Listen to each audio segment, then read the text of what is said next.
Bonjour Johan, Bonjour François. Lob meilleur comme ton nom s'affiche bien sur l'écran, donc il n'y a pas d'anonymat, c'est parti. Bienvenue à la montagne. Écoute, Bah, écoute, magnifique, elle est encore toute blanche la tienne. Chez nous, ça commence déjà à être un peu plus sur le vert. ah t'habites à la montagne aussi? Enfin aussi, je dis Euh, n'importe quoi, moi je suis dans le centre de Paris, hein. Bon, vous avez quelques petites collines, on va dire. Ouais, Mais très ouais, vite nous, fait. en Suisse, c'est vrai que les montagnes, ça fait un peu partie du décor. Ah oui, il y en a partout là-bas. Ok, mais t'es dans quel coin du coup en Suisse? T'es dans quelle ville? Alors du coup, moi, je suis basé à Montreux, donc c'est Ok. sur l'est du lac Léman. Le fameux festival d'humour, on connaît. Ah, entre autres, ouais. Ok. Alors, ok, tac, je passe un intervenant. C'est parti, gros plan sur toi. Euh, alors, Johan, tu ne sais pas trop à quelle sauce tu vas être mangé, hein, tu m'as dit. Mais écoute, c'est pas grave, je vais te guider. Donc, on a un ami commun, un autre Johan, qui nous a présenté et qui m'a dit, il me semble que tu es THQI. J'espère que c'est bien le cas, sinon toute la vidéo est par terre. Oui? Alors, tout dépend des définitions, mais de ce que j'ai cru comprendre, oui. Ouais, THPI, bah c'est simple, hein, t'as fait un test et on t'a dit t'es au-dessus de 145. C'est tout simple comme def. Absolument. Donc, si tu veux très concrètement, si je te ressors là les documents, sur le document qui a été fait, c'est 143, le chiffre qui a été posé. Mhm. Après, alors dans tout le diagnostic, la psy qui m'a fait ça m'a fait le test en plein burn-out et m'expliquait que c'était un truc qui était très impacté, etc., par nos conditions de santé et autres. Mhm. Du coup, voilà. Ok. Mais officiellement, pour être tout à fait dans la transparence avec toi, le chiffre qui est sur les papiers, c'est 143. Eh bien, c'est très gentil à toi et donc on va, voilà, pour 2 points près, on t'accepte, on t'accepte dans cette interview. Alors, est-ce que tu peux nous dire un peu pourquoi déjà tu t'es testé et puis ce que ça a un peu, après changé dans ta vie ou pas? Volontiers. Bon, alors peut-être petite mise en contexte. Moi, c'est arrivé assez tard. Donc très concrètement, le premier test, il l'a eu à 23 ans. Donc j'avais déjà quand même eu l'occasion d'accumuler un petit bout de chemin, un petit peu d'expérience de vie. C'est arrivé très concrètement, en fait, lors de mon deuxième burn-out. Donc, Ah oui, t'es un habitué. ouais, effectivement. Donc, premier burn-out, c'est arrivé alors que j'avais absolument pas idée que ça s'appelait comme ça. Mhm. Euh, je suis arrivé à un stade de ma vie en fait où j'étais de plus en plus dans mes actions en dissonance avec qui j'étais vraiment au fond de moi.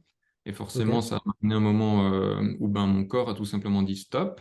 d'accord. Ce qui fait que j'ai traversé une période assez noire avec tentative de suicide, etc. Ok. Et concrètement, je suis reparti, je me suis sorti un petit peu de... En gros, j'allais me jeter en bas d'un pont, pour faire simple. Dur. Et à Ok. ce moment-là, j'ai une petite lumière ou quelque chose qui me fait, ouais, mais t'as peut-être pas quand même encore des trucs à faire. Et du coup, voilà. Merde, même ça, j'ai foiré. Du coup, As-tu, faut que as-tu je pensé à recommence. couper le gaz avant de partir? Ouais, c'est un petit peu tout ce genre de choses. Donc, ouais, trop concrètement, à ce moment-là, je suis reparti, mais je suis reparti de plus belle, mais en étant dans un déni total. Donc, ça n'a pas duré très longtemps. Moins de 2 ans plus tard, j'étais reparti. Donc, Un déni j'ai sur quoi, du coup? déni sur la condition, tout simplement. La condition, La condition, qu'est-ce donc que moi, t'appelles la j'étais. condition? Donc, la condition même du burn-out, en fait. Le fait de se dire que non, alors ça va pas bien, il faut que je me reconstruise, il faut que je fasse un petit peu, que je prenne un petit peu de temps pour moi, que je prenne un petit peu le temps d'aller creuser finalement Genre, t'avais les pas causes du conscience que t'étais en problème. burn-out. Alors non, pas vraiment. Pas D'accord. vraiment. Ça, c'était le truc assez drôle à l'époque, c'est que je me suis dit, bon, voilà, c'est juste un coup de mou passager, là ça va pas bien, puis je suis un peu tombé malade, et puis c'est pas grave. C'est, Hmm. il faut ressortir. Alors je Je sais suis pas un si peu c'est le dépressif, j'ai un peu envie de me suicider, mais c'est pas grave. Ok. Voilà, mais oui, j'étais complètement en comparaison avec d'autres amis qui ont été détectés, donc justement avec HPI, THPI, etc., beaucoup plus tôt. Hmm. Moi, j'étais complètement ignare pendant vraiment très très très longtemps et j'étais absolument convaincu pour dire à l'époque que j'étais plutôt du côté des gens absolument stupides. Donc, Mhm. euh, euh, donc ouais, moi je voyais vraiment pas du tout ça comme quelque chose. J'étais vraiment pas très éduqué de manière générale.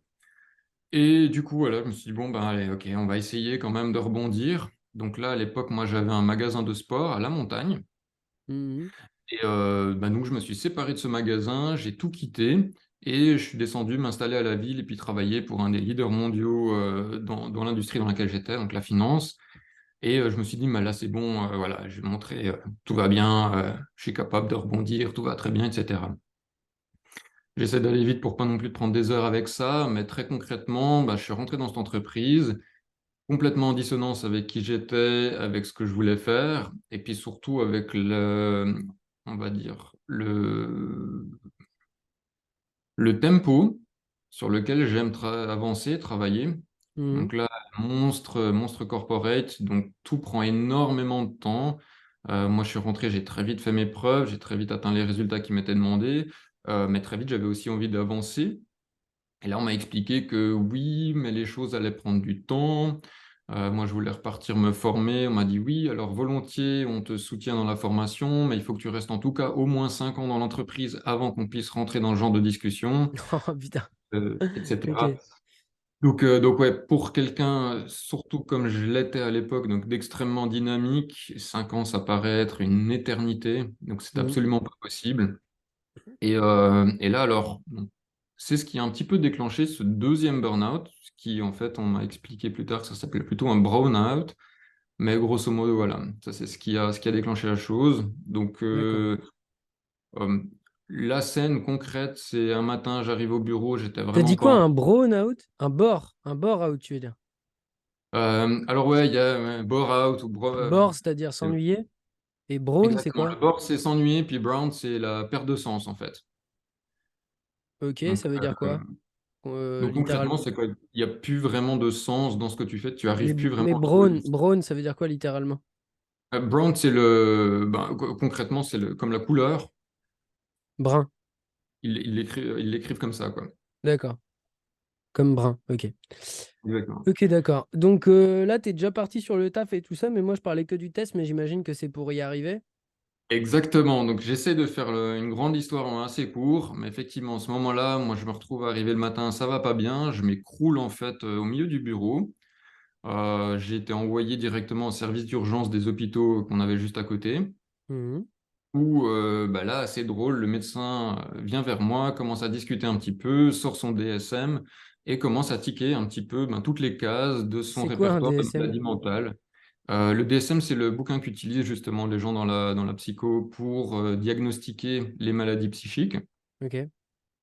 Et donc, c'est un gros bouquin avec toute une tonne justement de maladies euh, psychique, entre autres. Et du coup, voilà, elle commence à cocher un petit peu tout ça. Et moi, il y a un truc qui joue pas là, ça va juste pas. Je pense être un petit peu taré, mais peut-être quand même pas à ce point.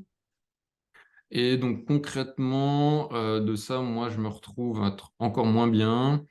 Puis là, j'ai une chance énorme. C'est une amie, justement, une de mes collègues de boulot qui me dit, écoute, moi, j'ai deux enfants qui sont HP, donc ils sont un petit peu... elle m'avait pas sorti le terme HP, mais elle m'a dit, ils sont un peu particuliers, un peu comme toi.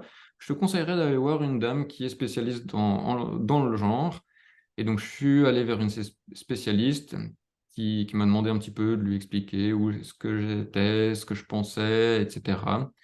Et Mhm. donc très concrètement, là moi je dis ben voilà, moi je pense que je suis un peu un imbécile et puis que j'arrive juste pas à m'en sortir dans ce monde et puis du coup ça va pas bien et puis voilà. Et là elle m'explique que oui, mais peut-être qu'en fait pas vraiment et ce serait peut-être bien de faire un test.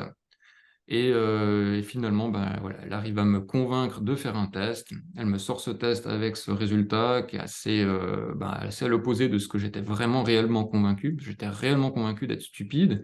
Et à la base, j'avais pas du tout envie de faire de test pour avoir encore une confirmation noir sur blanc comme quoi j'étais vraiment stupide. Ah oui, en fait, t'avais raison, t'es un gros con. Voilà, c'est ça, Ouais, c'est ça. ça peut être dur à accepter, ouais. Ouais, alors surtout comme dit, quand t'es dans une période où t'es vraiment au fond du bac, c'était vraiment pas le genre de choses que je cherchais encore à avoir en plus le Bien sûr. diagnostic concret, comme quoi, voilà. Si tu as fait le test dans ces conditions, en étant sûr de toi que tu étais nul, effectivement, c'est vrai que. ça a peut-être influé sur le fait que t'es pas, que t'es, enfin, ça a peut-être influé en plus sur ton score, quoi. Donc, c'est vraiment. Alors ouais, c'est ce qu'elle m'a expliqué. Elle me disait que c'est toujours quelque chose, de toute manière, à prendre avec des pincettes. Mais après, effectivement, quand on est, clairement, quand on est ultra dépressif ou qu'on est en plein milieu justement d'un burn-out, ce genre de choses, on fonctionne pas tout à fait aussi bien que situation normale. Donc, comme il disait, voilà, c'était quelque chose à prendre avec des pincettes. Mais très intéressant puisque finalement, ben, à quoi ça m'a servi? De premier abord, j'ai cru que c'était la clé miracle pour résoudre tous mes problèmes. Bien sûr. Donc je me suis dit, ah, chouette, super. Donc, très rapidement, en fait, suite au diagnostic, elle m'a réexpliqué toute la biographie que je lui avais faite avant, à la lumière, du coup, de ce diagnostic. Et du coup, Mhm. tout devenait clairement limpide. J'ai eu un peu cette sensation d'avoir évolué pendant 25 ans de ma vie complètement dans le flou, et que là, quelqu'un avait mis la lumière et que, waouh, tout était clair et transparent. Donc ça, c'était incroyable de premier abord, et j'ai vraiment cru que du coup, ça allait changer complètement ma vie. Et puis en fait, pas tant que ça, mais on reviendra sûrement là-dessus après. Elle m'a filé toute une bibliographie aussi de petits bouquins, de petits guides pour s'aider, s'accompagner, du Jeanne Tiofaquin, Quoi? de Lettres, etc. Enfin, tout un tas de littérature sur le fait. Elle t'a conseillé du jeune Siofachin? Exactement. Putain. Ok. Entre autres. D'accord. Donc, sur le moment, je dois dire que j'étais pas encore. Genre lequel? Trop intelligent pour être heureux? C'est trop intelligent pour être heureux. Mon Le Dieu. Ok. premier que j'ai pu lire. Moi, je te conseille de suivre un peu tous les mecs autour de Franck Ramus et les mecs qui sont chercheurs, qui se connaissent vraiment le domaine, pas juste les praticiens qui ont écrit des bouquins qui souvent bah, ils font un peu des généralités à la lumière des gens qui vont, sauf qu'ils voient que des gens qui vont mal, donc ils généralisent des trucs. Enfin, je trouve ça vraiment bizarre qu'elle t'a envoyé vers ce genre de bouquin. Moi, je tombe des nuls. Absolument. Mais alors, je m'en suis aussi rendu compte par la suite. C'est assez drôle, on en parlait avec notre connaissance commune là, il n'y a pas si longtemps que ça. Mhm. C'est un gros biais, je pense, qu'ont tous les praticiens, du fait qu'effectivement, ils vont voir que des gens qui vont mal. C'est aussi pour dire d'avoir côtoyé pas mal de cercles de gens zèbres, HP, etc. Tout ça, c'est vrai que c'est un peu problématique puisque les gens finissent par se projeter là-dedans. Mhm. Donc, ils commencent à lire un petit peu ce genre de ah, puis, ah, c'est tout à fait moi, et puis j'ai tous les problèmes du monde qui sont écrits là-dedans, et puis ben, du coup, je vais renforcer en Bah fait ces oui, c'est ça. comportements Ils pour renforcent leur m'assurer de ne pas m'en comportement à problème. sortir. Ils se trouvent une raison d'avoir des problèmes au lieu de chercher les solutions et de prendre conscience que leur cerveau est plastique. Enfin, non, non. Enfin, moi, Absolument. j'avais lu Trop intelligent pour être heureux avant même de me tester. Et pour te dire, je m'étais pas du tout reconnu dans le truc. Je me suis dit, bah ah bon, c'est ça. Bah, c'est pas, non, c'est pas du tout. Moi, je me reconnais pas. C'était une ex de l'époque qui m'avait passé. Elle m'a dit, ah, tiens, tu devrais peut-être lire ça. Moi, j'étais là, genre, mais y a rien qui me correspond, quoi. Enfin, c'est stop. Bref. Mais après, alors, dans quel état d'esprit est-ce que tu étais à l'époque? Est-ce que justement tu étais, on va dire, dans une position plutôt stable, psychologiquement parlant, Ouais, ou j'étais tranquille. ouais. Ça, je pense que ça doit jouer aussi, puisque, bah, étant donné que moi, j'étais en plein encore dans cette grosse croyance comme quoi j'avais un énorme problème, et puis j'étais Non, dans mais, clairement cette non, phase de mais de toute manière, reconstruction. ça peut te correspondre ce qu'il y a dans le bouquin, c'est pas le problème. C'est juste que ça fait des généralités et qui n'ont pas lieu d'être, c'est tout. Il faut pas s'enfermer là-dedans, quoi. Alors, absolument pas, effectivement. Ok, ok. Donc, pardon, je t'ai coupé. T'en étais. Voilà, tu m'as choqué avec ton truc. Mais on va reprendre à. Tac, tac, tac, tac. Enfin, je dis on va reprendre, je vais rien couper, mais je t'ai coupé au moment où, du coup, tu me parlais des conséquences du test sur ta vie. Oui, bon, alors pour reprendre là-dessus, donc comme dit de premier abord, j'avais l'impression que c'était d'un coup le changement radical. Ça m'a donné un coup de boost, puisque en pleine reconstruction, donc j'étais quand même médicamenté pendant 3 ans après ça, donc histoire un petit peu de m'en ressortir avec un suivi psychothérapeutique plutôt. Mais concrètement, j'ai eu une première vague assez incroyable de ah, c'est tout bon, en fait, je peux tout faire. C'est juste que voilà. Il faut que je fasse les choses à ma manière, mais pas forcément celle comme le système aimerait ou me pousserait à le faire. Mhm. J'ai eu une phase assez dingue. Pour dire, j'ai une première scolarité, donc je suis allé jusqu'à un bachelor en fait en informatique industrielle, en automation. Mhm. C'était catastrophique, très problématique à la fois dans l'apprentissage, dans la relation avec les enseignants, etc. Et puis du coup, forcément avec les scores, les notes finales. Et là, du coup, ben, je suis reparti en école de business, donc avec une spécialité justement sur la Mhm. gestion d'affaires, sur la finance. Et là, incroyable, avec cette nouvelle vision des choses, je me suis retrouvé à avoir. Alors, en Suisse, on a des 6, c'est la meilleure note, c'est un 6. Ça vous parle peut-être pas, mais en gros, c'est la note maximum, à peu près Mhm. partout. Et du coup, je me retrouve à être en tête de classe, à être pris en exemple pour les autres, etc. Et c'était assez drôle, du coup, et puis enfin, assez drôle, choquant et plaisant en même temps de se dire, ah ouais, en fait, j'arrive à faire quelque chose. Incroyable. Mhm. Donc ouais, ça c'était le premier aspect de la chose. Et pourquoi le Après, truc d'avant, ça n'avait pas marché? pourquoi avant ça n'avait pas marché? En fait, je comprenais tout simplement pas quel était le sens en fait derrière tout simplement les études. Ok. Euh, j'ai eu énormément de mal avec ça, toute la première phase de vie, on va dire, où finalement bah, j'ai vite quitté, parce que mon bachelor, heureusement, c'est mes parents qui m'ont dit non, mais finis quand même ce truc, et puis ensuite tu fais ce que tu veux. Donc j'ai fini ce truc, j'avais un poste, un plan de carrière en or dans une grande boîte à Bâle.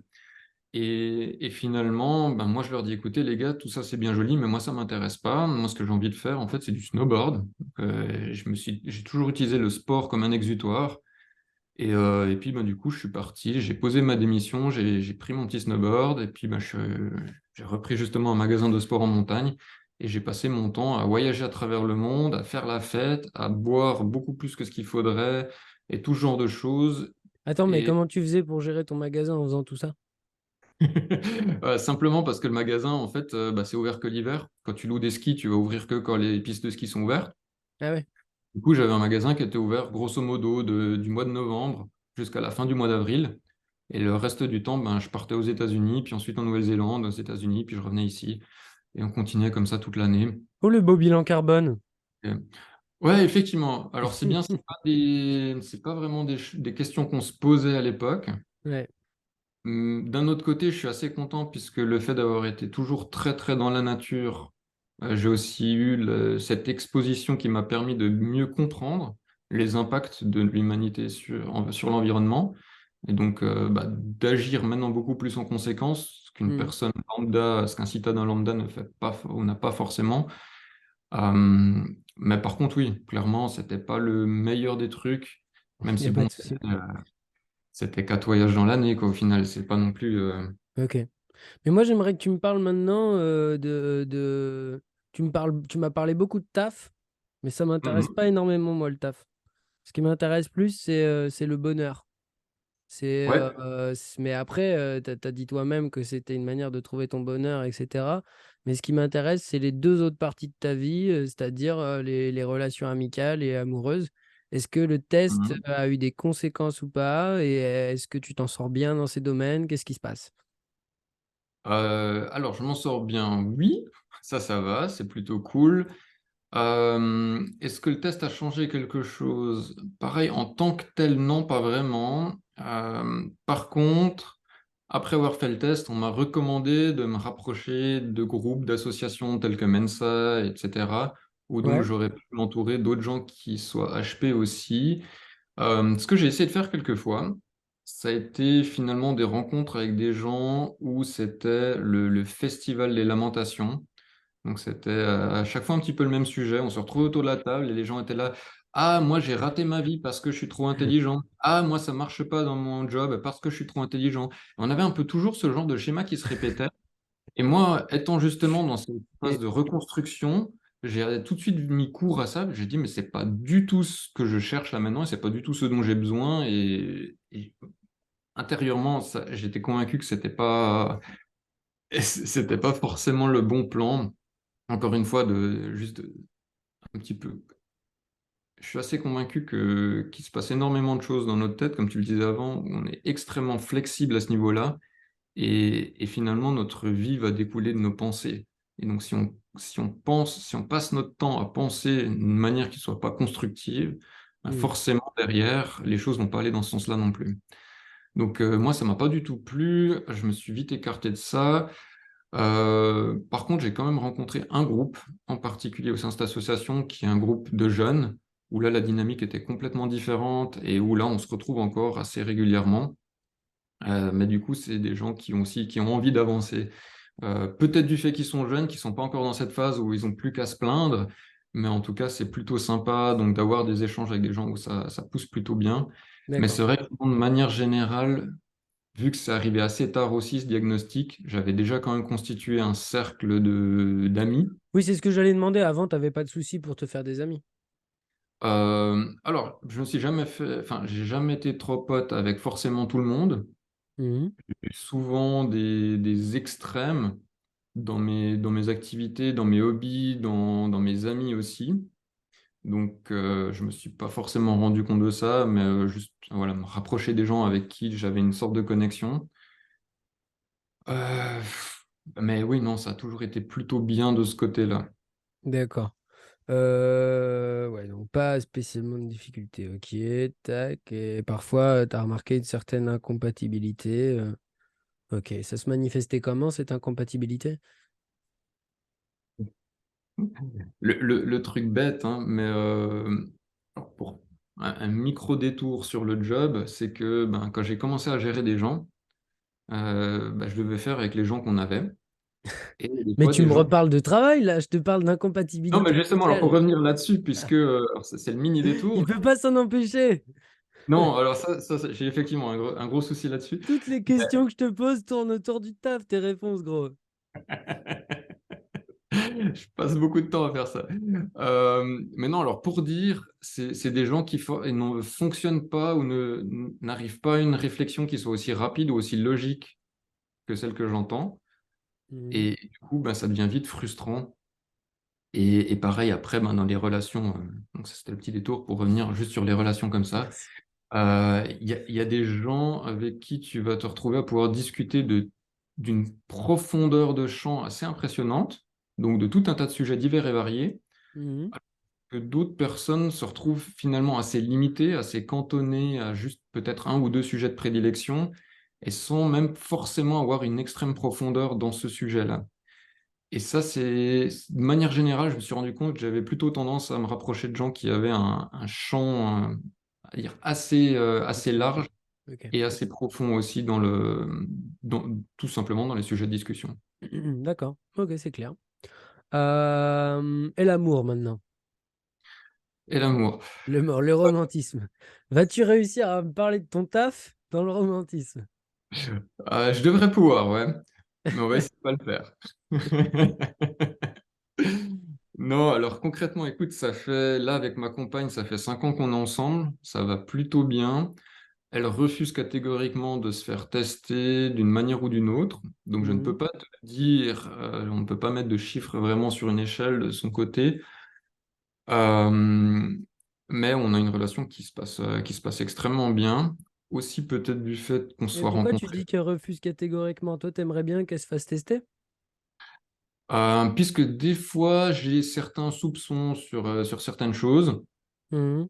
Et je me dis voilà, d'avoir peut-être ça, de Et, c'est- confirmer par et ça, quelqu'un. ça te rassurerait qu'elle soit testée Non, pour lui montrer que vous êtes plus compatible ou je ne sais quoi?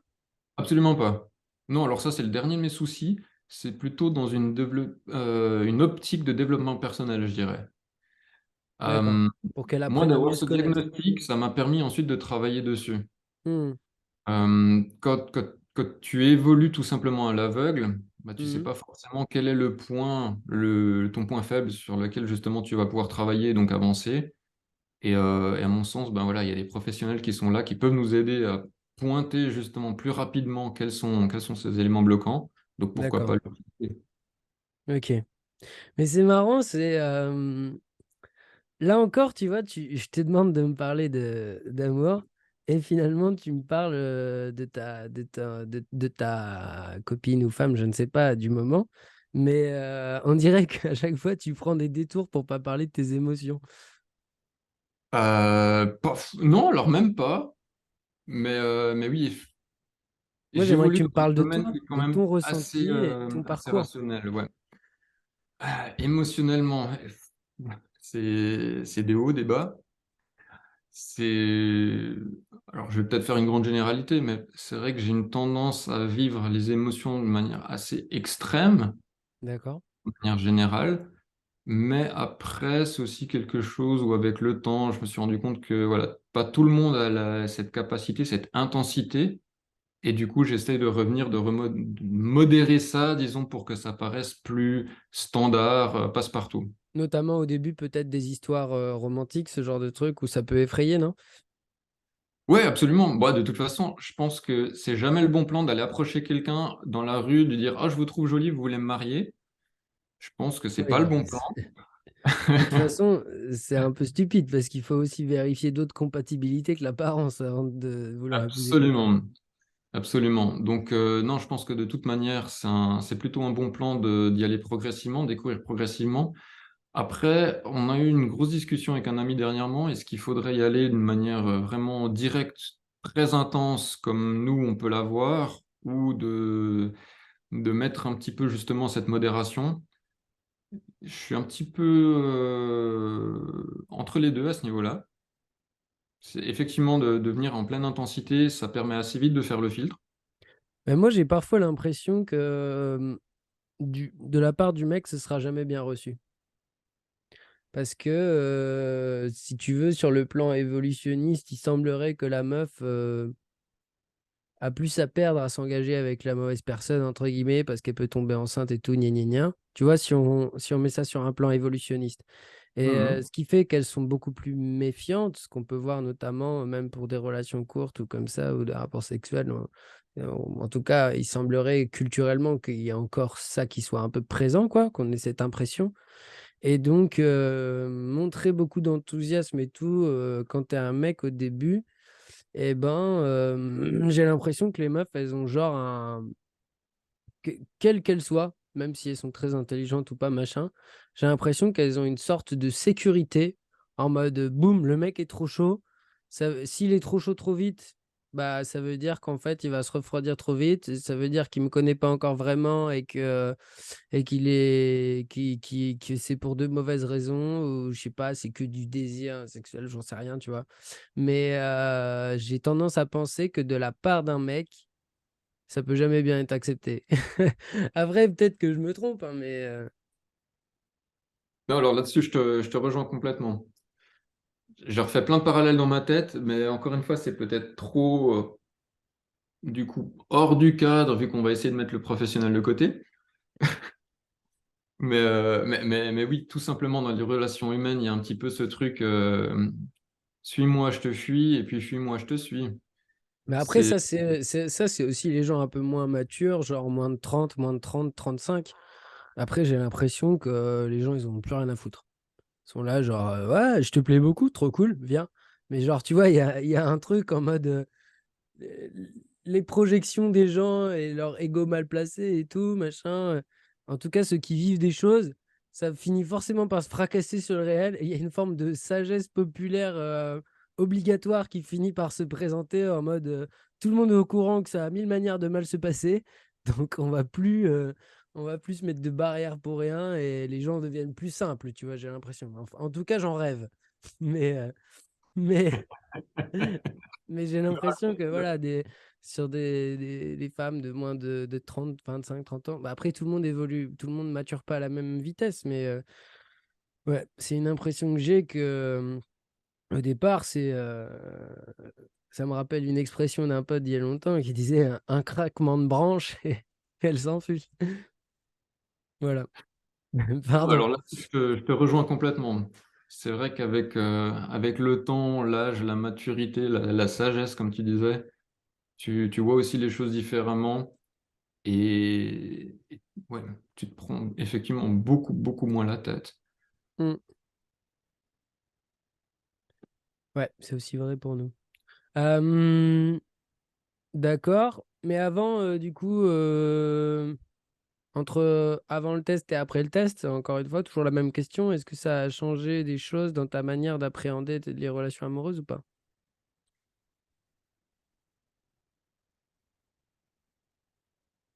Je suis en train de réfléchir un petit peu. Est-ce que tu avais été en couple avant le test ou pas? T'as été testé à Ouais. 23, c'est ça? 23 À ans? 25. À 25 25. ans? Ouais. Donc oui, très concrètement, si tu veux, j'ai eu plusieurs relations avant, j'ai eu Ouais. plusieurs relations après. Après, alors, j'allais dire, les relations d'avant, c'était un petit peu tout et n'importe quoi, mais je pense que c'est aussi lié à tout simplement notre exploration personnelle, romantique, Oui, quand on est dans cette phase, justement, beaucoup plus jeune. Mhm. Et avec le temps et l'expérience que tu retires de cette exploration, tu affines de plus en plus et tu arrives à pointer du doigt beaucoup plus rapidement Ce que tu le veux type de vraiment. personnalité de personne avec qui tu as envie de passer du temps. Mhm. Donc après, je te dirais, à ce niveau-là, ça n'a pas été... Donc juste après, on va dire juste après le test, j'ai eu quelques relations avec uniquement des gens qui faisaient partie de ces cercles de zèbres, HP, etc. Mhm. Mais pour me rendre compte d'une chose, c'est que c'était pas forcément un gage de stabilité émotionnelle ou, ou autre. Bah, Du coup, forcément, si tu piochais dans les gens qui avaient des soucis et qui se raccrochaient aux branches du HP aux zèbres c'est sûr que quand tu rentres par là dans ce truc-là, ça n'aide pas forcément finalement. Parce que tu tombes surtout sur des gens qui ont du mal à gérer leurs émotions, j'ai l'impression au départ. absolument, Mm. absolument. Donc ouais, ça c'était du coup pas forcément la meilleure des options. Encore une fois, un truc que j'ai un peu naturellement écarté.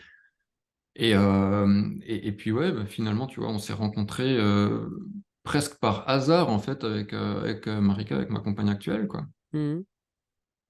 Comment?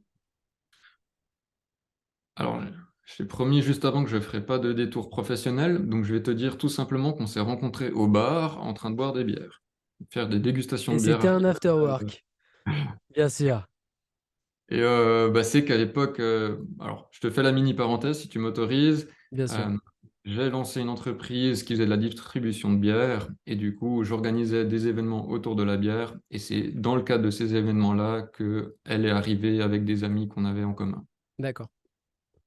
Et bah si tu veux, revenons au monde professionnel. Qu'est-ce que tu fais maintenant, aujourd'hui?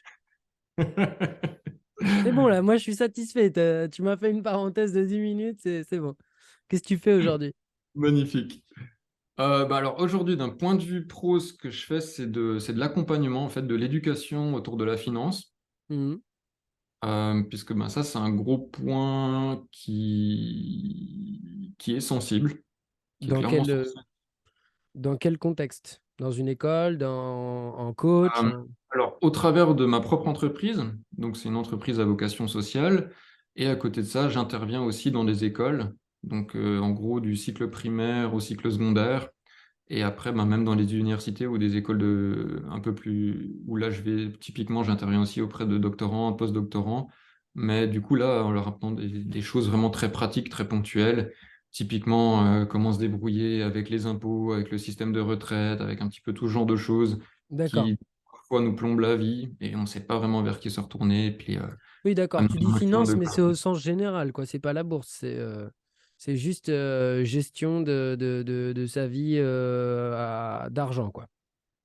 Alors, il y a la partie justement gestion de l'argent, puis il y a une Mhm. partie après où ben, il y a le programme phare que je propose aux gens, effectivement, c'est apprendre à créer son plan financier, apprendre à investir, placer son argent. Et donc là, on va aller faire ensemble, on va mettre en place ensemble un plan jusqu'à finalement aller investir sur les marchés.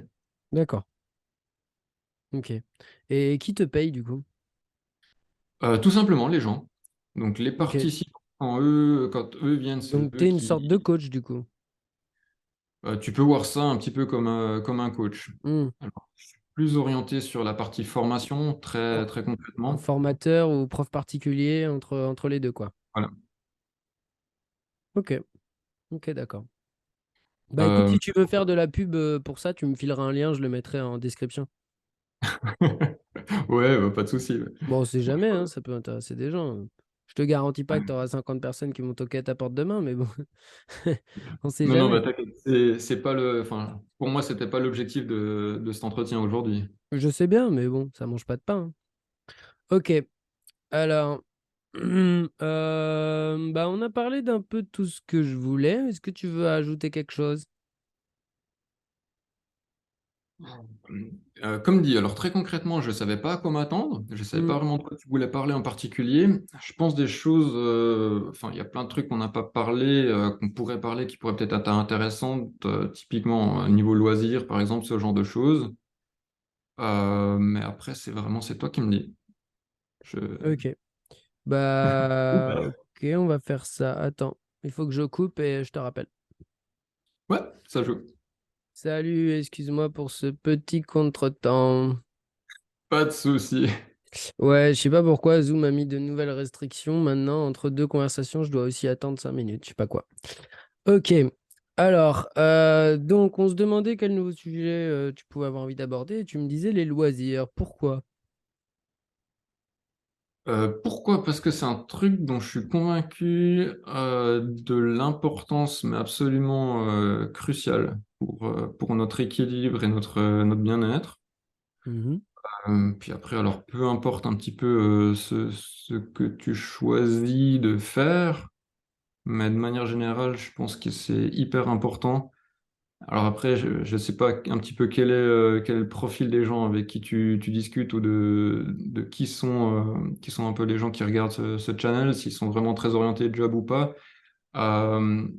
Euh, ouais, quand tu es vraiment on va dire, dans la haute performance, c'est hyper important de pouvoir justement relâcher aussi et puis se focaliser ne serait-ce qu'un moment sur autre chose pour pouvoir tenir en fait sur la durée, quoi. Bien sûr.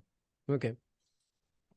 Bah, je suis tout à fait d'accord, même si je suis pas spécialement quelqu'un qui est beaucoup dans le monde professionnel. Je suis tout à fait d'accord. Rien que pour mon équilibre psychologique, etc. Et alors, toi, c'est quoi tes loisirs? Comme je te disais un petit peu avant, le gros morceau, c'est le sport, surtout en extérieur, en fait. C'est le lien entre l'activité physique puis la nature. Donc, j'ai à petit peu près toute l'année de couverte entre des activités toutes simples comme la randonnée, le vélo, le ski, la plongée, etc. Mhm. Donc, tout un tas d'activités, en fait. Du moment que ça se passe en extérieur et dans la nature, généralement, je suis plutôt content, quoi. D'accord. Et les sports collectifs, pas du tout? Aussi. Aussi, mais c'est, on va dire, plutôt sous forme de jeu. Typiquement, là, là où j'habite, on a un petit groupe, justement, de locaux avec qui on se retrouve tous les jeudis soirs. Et là, on en profite pour faire des sports ensemble. Donc, typiquement, que ce soit du volley, du unihockey, du foot, etc. Hmm, ok. Du quoi? Du Nivox, c'est quoi ça? Unihockey. Donc, c'est du hockey, sauf qu'on n'est pas sur une patinoire, sur des patins à glace. On le fait Hmm, tout simplement dans une salle. Et on a des crosses, mais on court tout simplement autour d'une petite balle en plastique. Au lieu d'accord, d'avoir un puck, c'est une petite balle en plastique, mais c'est le même principe que le hockey sur glace. d'accord. Ok, d'accord. Ouais, j'avoue que moi, j'aime beaucoup le sport aussi. D'ailleurs, dorénavant, je fais 8 heures de foot par semaine. En fait, j'en fais quasiment tous les jours, lundi, mardi, jeudi, vendredi. Et Je- ça contribue vachement à mon équilibre. Depuis, je suis genre, mes émotions, elles sont tellement faciles à maîtriser. Je suis toujours ultra serein. C'est incroyable, quoi. Bah, à la base, je suis pas quelqu'un de forcément trop, tu vois, mal, mais j'ai remarqué que si j'arrêtais plusieurs semaines, je me sentais mal. Bon, c'est quand même le meilleur antidépresseur, hein. Absolument, absolument. Ça, je veux dire, je pense on a tous assez vu et passé assez d'études maintenant sur le sujet. Mm, Ils nous le prouvent en long, en large et en travers. Mais comme tu dis, moi, je le vois, c'est si j'ai pas pour une raison X ou Y, si j'ai pas d'activité physique, ne serait-ce que quelques jours d'affilée, je mm. me sens vraiment pas bien. Ah ouais, quelques jours direct. Ah ouais, il y a justement, on dit toujours, il faut faire attention de pas devenir addict, tu deviens junkie un petit peu de l'activité. Puisque Mm. oui, d'un point de vue chimique, c'est hyper cool ce qui se passe dans ta tête, hein, toute la dopamine et tout ce qui est relâché, c'est génial. Mais après, Bah, ouais, il quitte y à a, être addict à un truc, autant être addict au sport, hein. Moi, je trouve pas ça problématique. tout va bien, disons, tant que tu restes dans une activité, on va dire, qui est modérée. Hmm. Puisque ben, après, tu peux très clairement rentrer dans l'extrême aussi. Comme je te disais à De te l'époque, moi, blesser et tout ça. avec le Ouais. board, ouais. Du moment où tu vas commencer à rentrer dans les sphères professionnelles, bah, tu commences à avoir une pression qui est Hmm. plus juste ben, toi de te faire plaisir pour toi, mais ben non, il faut faire plaisir à un Oui, mais sponsor. après, là, le monde professionnel, c'est encore euh, un autre monde. C'est pas juste une question de fréquence, du coup, c'est une question de. bah, qui va venir en fait. Si tu veux, Hmm. les attentes vont tout simplement te pousser à devoir aller t'entraîner plus souvent, etc. Et du coup, ben, ton risque de blessure va aussi augmenter en conséquence. Et c'est là où ça devient dangereux, quoi. Ouais. Ok. Est-ce qu'il y a d'autres sujets que tu voulais aborder ou pas autour de ce que tu veux? Je suis ouvert, Ouais, hein. très concrètement, on peut rester là presque, je vais dire presque autant de temps que tu veux pour discuter de tout ce que tu veux. Mais moi, ça me va bien aussi de premier abord. Mhm. C'est toi le chef en fait, hein. Bah oui, c'est moi le chef, mais je décide de te donner la parole sur ce que tu veux. Euh, Ouais, non, on a fait le tour d'amour et tout machin. Bon, allez, une question. Est-ce que tu es heureux? Plutôt, ouais. Est-ce que tu es plus heureux que tu l'as jamais été? Plus heureux que je l'ai jamais été. Là, actuellement, à l'instant T, peut-être pas forcément. Mais par contre, je suis dans une extrêmement bonne dynamique. Mhm. Donc, je te dirais, la combinaison de la situation actuelle et des perspectives, elle est vraiment super positive. Donc, Tu parles de ça avec des termes tellement, tellement business, tellement pro. C'est un truc de ouf. Euh, et pourquoi du coup? Si c'est pas indiscret? si tu veux, c'est un petit peu la combinaison de tout. Je suis assez Non, je parle pas du fait qu'il y ait une super combinaison, je parle du fait qu'à l'instant T, là, t'es pas forcément le plus heureux que t'aies jamais été. Qu'est-ce qui, en ce moment, ah, t'as des qu'est-ce qui soucis fait ou... que, tout simplement, là, en ce moment, en fait, je travaille quasiment 7 jours sur 7, Oh putain. où j'ai un petit déséquilibre à ce niveau-là. Léger, léger. Euh, Oui, alors je sais que pour les Français, Allez, ça y est, je je vais vous savais que faire ça allait crier clasher. en vous parlant du nombre d'heures que je dois faire. Donc c'est pour ça, on va pas parler de ça. Mais oui, pour faire très simple, là je suis dans une phase où effectivement je travaille beaucoup. Du coup, j'ai dû réduire un petit peu sur le reste des choses qui contribuent vraiment à un équilibre, on va dire, qui soit durable. Et ça fait tout simplement que là maintenant, bah, ça fait partie de ces petits moments peut-être un petit peu plus difficiles. Ouais. Mais tu me Donc, dis 7 jours sur 7 où tu fais ce dont tu me parlais tout à l'heure, là, de la formation autour du absolument, ouais, business. absolument. Et genre 8, 9 heures, 10 heures par jour, quoi. Peut-être un peu plus, mais oui, on va dire ça. Mais pourquoi tu fais ça? Pourquoi je fais ça? Parce que bah, concrètement, je pense que le sujet est vraiment important. Et c'est vraiment important que les gens puissent se sentir à l'aise avec ça. Puisque bah, si t'es Oui, pas à mais l'aise ça a avec rien à voir. Ça a rien à voir avec le fait que ce soit important. C'est juste sur le long terme, tu dégrades ton bien-être et donc tu seras moins performant. absolument, mais c'est pour ça que c'est pas sur le long terme, tu vois. C'est une période maintenant Hmm. qui est comme ça. Alors, je vais pas te Mais faire c'est tout qu'à un moment, tu as eu plein d'opportunités, tu t'es dit, je peux pas refuser comme je suis indépendant ou Alors, sors-moi une raison rationnelle, quoi. Moi, je comprends pas comment tu te peux t'infliger ça. absolument. Bah, si tu veux, j'ai évolué pendant très longtemps dans le milieu startup.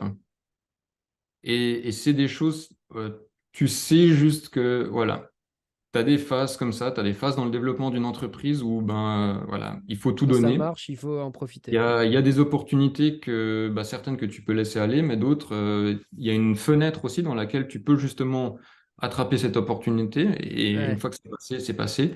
Donc, ben, là, c'est un petit peu le cas, ce qui fait que mais comme dit, c'est effectivement faire super gaffe, puisque ben, c'est des positions, si tu restes dedans à plus long terme, là, ça Hmm. devient clairement pas cool pour ta vie, Ouais, juste ouais, toi. ouais. Ok. Non, ouais, ce truc de fenêtre d'opportunité, que tu ton propre business et tout ça, je comprends tout à fait. Y a pas... J'en serais incapable, mais je comprends tout à fait. Bon, bah écoute, merci beaucoup, Johan, de t'être confié avec simplicité, humour, bonne humeur et professionnalisme surtout. Bah, écoute, merci beaucoup à toi pour l'invitation et puis Mais ce petit moment. c'est pour ça que t'arrives plus à penser à autre chose qu'au professionnel. C'est que ton cerveau, il est habitué à faire que ça tous les jours, mec. Ah, alors absolument, absolument. Là, c'est un petit peu le truc. Je suis obligé vraiment de me forcer et ça prend un petit moment de switcher justement. Ouais, j'ai vu un moment, ça s'est Voilà. passé dans ta tête. Ouais, merci beaucoup d'avoir pris ce temps pour moi alors que tu es si débordé. Et puis, je mets rapidement ça en ligne et je t'envoie le lien. Bah, écoute, avec grand plaisir. Et Merci à toi, toi. envoie-moi tout de suite le lien si tu veux pour les gens qui veulent faire de la formation. Mais si je comprends bien, t'as pas tellement de temps à leur accorder pour l'instant. Mais Faut volontiers, je être, t'enverrai bien. faut Ouais. être en Suisse ou c'est à distance aussi que tu fais? Donc là, je fais de plus en plus, en fait, je l'ai fait via Zoom, ce qu'on est en train de faire là maintenant, Ok. avec une plateforme de e-learning. Mais ensuite, c'est vrai que de manière générale, là, c'est plutôt axé vraiment sur les spécificités suisses. Je peux t'avouer que, ben voilà, ce qu'on Ouais, disait juste avant, plutôt j'ai pour les largement Suisses. ça à faire pour le moment. Mais t'inquiète pas, on a une énorme audience en Suisse. T'inquiète pas, Johan. Bon. Eh ben, écoute, merci beaucoup. Et puis, je te souhaite une très bonne continuation pour la suite. Et puis, peut-être on se reverra, on sait jamais. Eh ben, écoute, merci. Un excellent week-end à toi. Très bon week-end. Bye bye. À plus. Allez, ciao.